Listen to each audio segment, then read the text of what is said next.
తెలంగాణ రాష్ట్ర ప్రభుత్వం కాంగ్రెస్ పార్టీ గౌరవ ముఖ్యమంత్రి వర్యులు ఉప ముఖ్యమంత్రి వర్యులు బట్టి విక్రమార్క గారు, మా పిసిసి అధ్యక్షులు మహేష్ కుమార్ గౌడ్ గారి నేతృత్వంలో, మా మంత్రివర్గం, మా ఎమ్మెల్యేలు, మా సహచర ఎమ్మెల్సీలు అందరి నేతృత్వంలో ఈరోజు తెలంగాణ రాష్ట్రానికి ఒక వన్నె తెచ్చే విధంగా ఈరోజు బడ్జెట్ ప్రవేశపెట్టింది.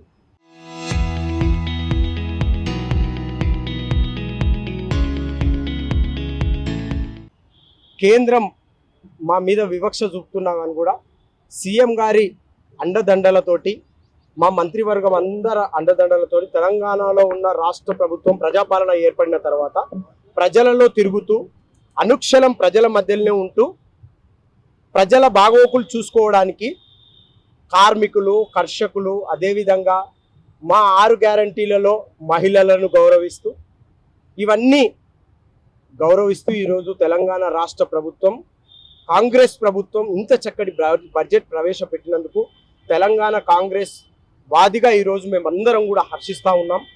ఇంకొకటి, కేంద్రంలో ఉన్న బీజేపీ ప్రభుత్వం రాష్ట్రానికి గాడిది గుడ్డు ఇచ్చినా కానీ కూడా ఈరోజు బీజేపీ నాయకులు గతంలో ఉన్న ఇప్పుడు బైకాట్ చేసి ఎవరైతే బీఆర్ఎస్ ప్రతిపక్షంలో ఉండి బీఆర్ఎస్ నాయకులు అసెంబ్లీ నుంచి తప్పించుకొని పక్కకు పోయినరో మీ అందరికి కూడా చెప్తున్నా, ఇలాంటి బడ్జెట్ ప్రవేశపెట్టింది ఓన్లీ కాంగ్రెస్ ప్రభుత్వానికే చెందుతుంది, మా ముఖ్యమంత్రి వర్యులకే చెందుతుంది.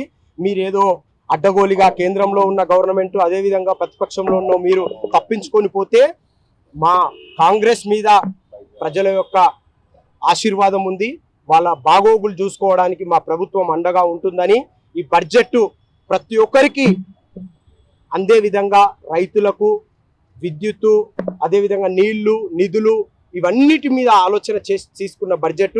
మీరు ఎవ్వరేం చెప్పి ప్రజల్లోకి వెళ్ళి మీరు ప్రభుత్వం మీద నిందలేసినా కానీ కూడా ఎవరు కూడా నమ్మరు. మీరు ఎవరు మాట్లాడుతూ ఉన్నారు, ఒక 2 నిమిషాల ముందు ప్రజల్లో చెవులలో పూలు పెట్టింది. 10 సంవత్సరాలు మీరు పూలు పెట్టింది మాకు సరిపోలే, ఇప్పుడు పూలు పెట్టినట్టు కనిపిస్తుందా? ఖబర్దార్ అని చెప్పి మీ అందరికి కూడా సూచిస్తున్నాం. ఈ బడ్జెట్ ప్రతి ఒక్కరికి, ఎస్టీ, ఎస్సీ, బీసీ, మైనారిటీ అన్ని వర్గాలకు, అంతమంది నాయకులకు, ప్రజలకు న్యాయం చేసే విధంగా ఉందని ఇలాంటి మంచి బడ్జెట్ ప్రవేశపెట్టిన మా నాయకులందరికీ కూడా శిరస్సు వంచి వాళ్ళందరికీ కూడా వందనం తెలియజేస్తూ, ఈ అవకాశం ఇచ్చిన మా పెద్దలందరికీ కూడా మళ్ళొకసారి నమస్కారం తెలుస్తూ ముగిస్తాం.